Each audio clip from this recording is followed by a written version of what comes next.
Hello，大家好，我是议员。在前几天，官方有发布了这个影片，是讲这7年里面比较热门、比较多玩家去培养的统帅。那我也是玩了这个游戏7年的玩家啦，也是顺便跟大家讲一下这一段历史，还有我个人的见解啊，为什么这些统帅会在那个时期比较强？那现在这些统帅现在变成怎样了呢？首先，孙武，我是觉得他是实至名归的。其实至今为止，孙武还算是一个比较强的统帅，当然只是限于 KVK1 到 KVK2 的那个时期啦。如果是到 KVK3 征服赛季的时候，孙武可能用到的次数就没有这么多了，毕竟后面新的统帅数值会比较高一点啦。那孙武他特别的地方就是在于他的觉醒技能，从原本3个目标变成5个目标，造成的伤害从原本450点变成800点，而且还有额外伤害200，又可以增加自己部队的怒气50点。就算你还没有觉醒之前，他伤害虽然是偏低一点，但是增加的怒气依旧还是50点。而且你们要注意看，它是集中每一支部队，像它是觉醒之后有 AOE 5个目标，就是说它可以从敌人的身上抽取250点，当然不能250点啊，最多上限每一个回合就是220点而已，但是也是恢复了很多的怒气，让你在下一个回合释放主动技能的速度会更快。它另外一个特点呢，就是它的第4技能，技能伤害提升20%，在早期比较少的统帅的技能伤害可以提升到这么高，因为在早期统帅的伤害都是比较偏低，他们数值没有这么高，所以如果有这种技能伤害提升的话，可以让他们打出的伤害更高更痛。尤其是如果你的敌人都是使用步兵啊、查理马特、理查的话，你就很难打进去，所以你们就可以使用孙武搭配红胡子、穆罕默德，或者是直接使用爆发性的技能伤害提升，可以用孙武搭配李成规，也是一个不错的选择。当然还可以搭配其他统帅啦，但是这个部分可能如果你们想要听的话，我们再另外开一个专题来讲这个部分。今天主要是讲为什么这个统帅会这么强而已。那为什么不是李成规变成第1年最优秀的统帅呢？因为在第1年的时候，其实我在那个时期是比较难获得李成规的。这边顺便跟大家讲一下，其实在早期李成规是可以从黄金宝箱里面拿到的，那后来是从黄金宝箱里面移除掉了。当然能够从黄金宝箱里面拿到李成规的玩家呢，是在更早期，可能在抢先版本的那个玩家呢，才会有在黄金宝箱里面召唤到的李成规。反正是在我那个时期的时候，是已经没有李成规可以从黄金宝箱里面拿到了啦。但如果你是有经历过那个时期的观众呢，也可以在评论区给我知道，你是不是通过黄金钥匙那边召唤到李成规的呢？接着第2位统帅阿提拉，哇哦，阿提拉出现了，真的是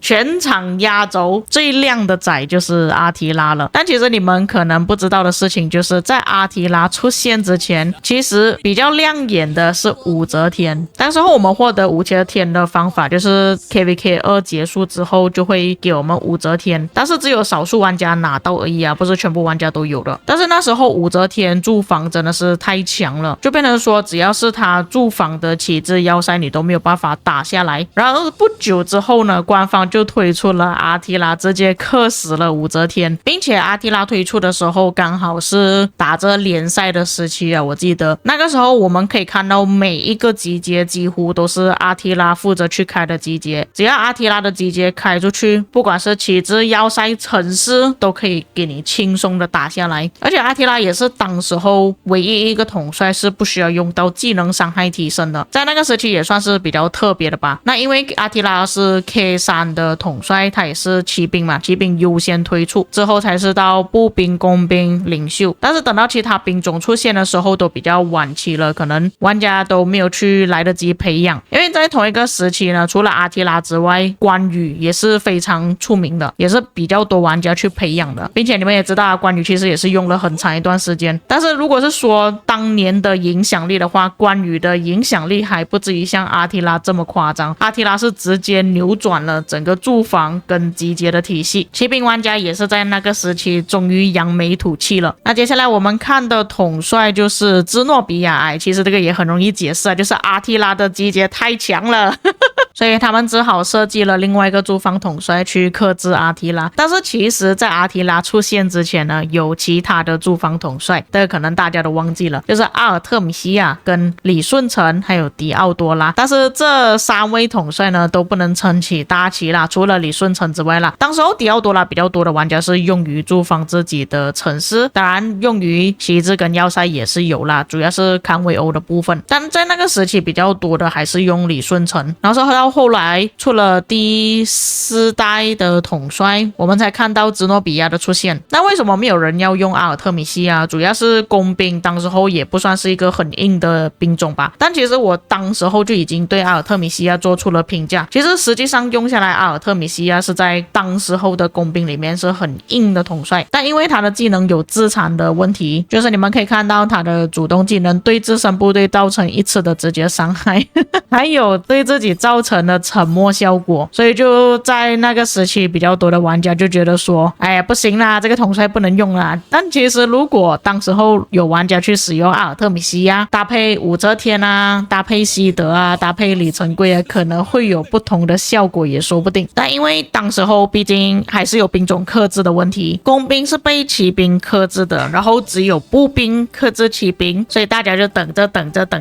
到芝诺比亚的出现。但是芝诺比亚也算是很争气啦，他是直到哥哥出现了之后他才下岗了，所以当时候说芝诺比亚是最强的驻防是真的，不是浪得虚名了。况且因为他的本身机制的关系啊，只要对方不是围殴你的旗帜，他都依然可以一直回血，你都不需要放大量的部队进去里面做驻防。当然我这边所指的是你的车头啦，不是说你其他加入驻防的玩家是可以撑很久才去换你的驻防统帅的。再加上当时候的统帅伤害也没有这么高啊，所以要打下芝诺比亚做的驻防旗帜要塞是有一点困难的，没有这么简单。并且当时候玩家好像都不太厉害在围殴旗帜方面啊，主要是统帅也没有太多的选择啊，所以在那个时期芝诺比亚是称霸了很长一段时间。那么芝诺比亚结束之后就轮到司机啊，司机的理由大家应该也很清楚啊，司机可以上天下海遁地，无所不能，集结驻防野战都可以。但是你们这边应该会发现那一个奇怪的地方，芝诺比亚是第4代统帅，司机是第6代统帅，那中间的第5代跑去哪里了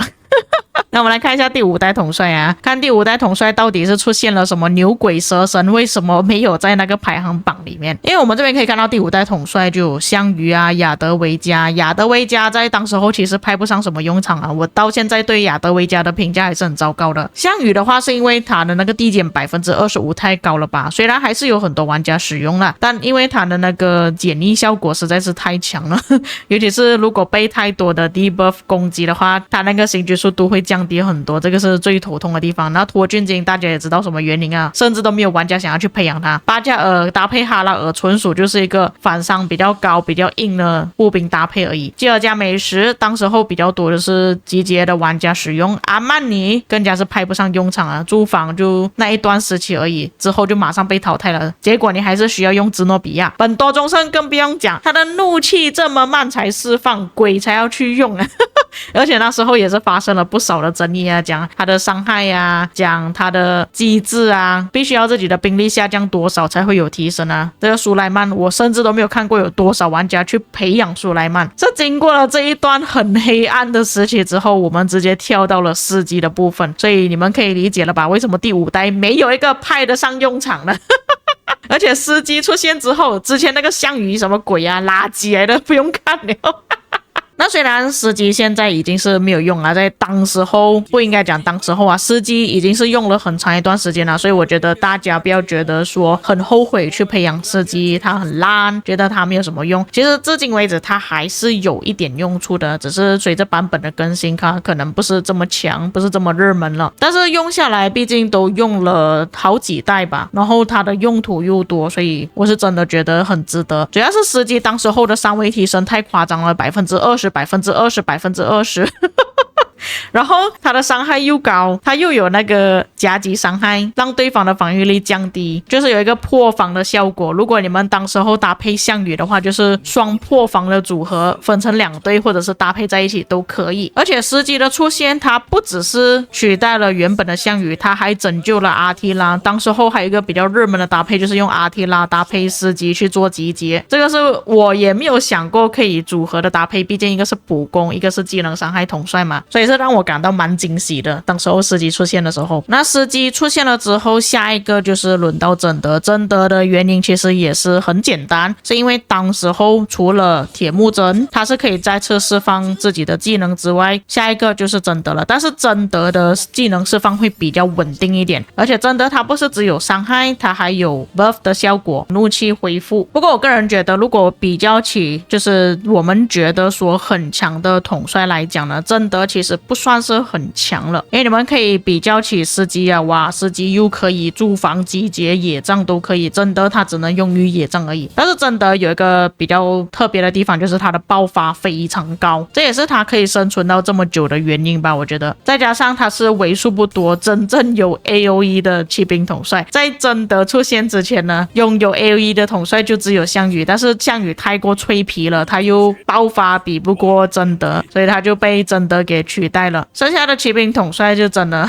很难见到 AOE 啊，这个威廉我甚至都觉得他的 AOE 不是真的 AOE。下位统帅戈尔戈就是取代兹诺比亚的替代品啦，这个就不需要解释了，就是最强的驻防了。也因为戈尔戈他是重击的统帅，他能使用的提升就是所有伤害提升啊，普通攻击伤害提升，重击伤害提升。所以当时候虽然重击的统帅不是很多，没有太多的选择，但搭配了阿提拉之后，出现的效果是意想不到的强。更别说搭配查理马特又有反伤高，搭配菠萝头也是又能扛又能反伤，又可以用混兵。而且戈尔戈也算是步兵统帅里面第一个技能释放比较快的统帅嘛，他只是需要900点就可以触发他的主动技能了。我是真心觉得，如果要取代戈尔戈的话，可能是真的要等到下一次步兵统帅再次推出驻防统帅的时候，才可以再取代他吧否则很难了。他又硬，那么最后的最后才看到秦始皇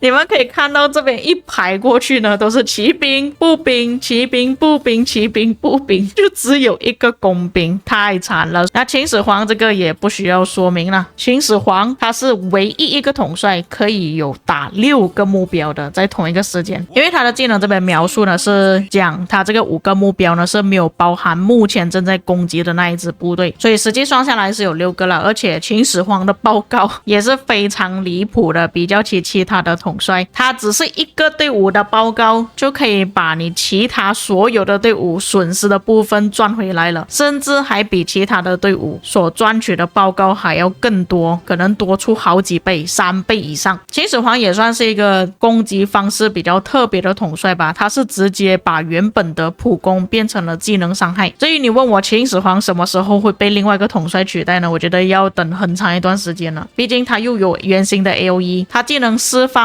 的方法又不太一样，它是消耗怒气而不是累积怒气，并且它的3维提升数值也不算太低，所以以目前来讲要取代秦始皇呢，真的要等很久啊，没有这么简单。所以最后我们终于还是看到了工兵扬眉吐气的时候吧，不过很长一段时间还是骑兵步兵骑兵步兵啦。至于为什么有玩家觉得说现在是骑兵的黑暗时期，你们就可以从这边看到很明显了，它被步兵还有工兵挡着了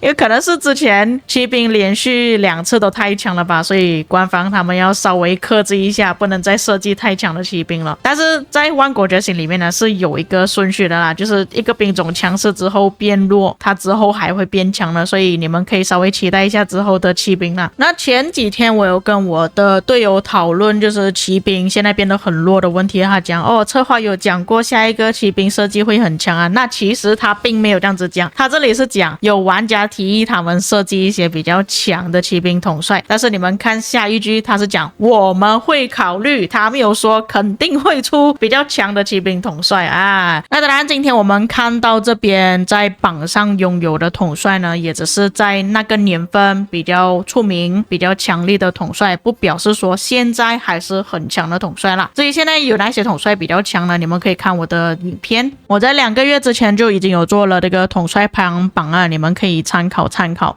那如果你是新玩家，需要一些新的教学的话，可能我会考虑一下去做一个新手教学的影片，跟大家讲一下应该要培养哪一些统帅吧。OK， 那么以上就是本期内容。至于各位在看了今天的影片之后有什么想法呢？可以在评论区给我知道。我们下个影片再见。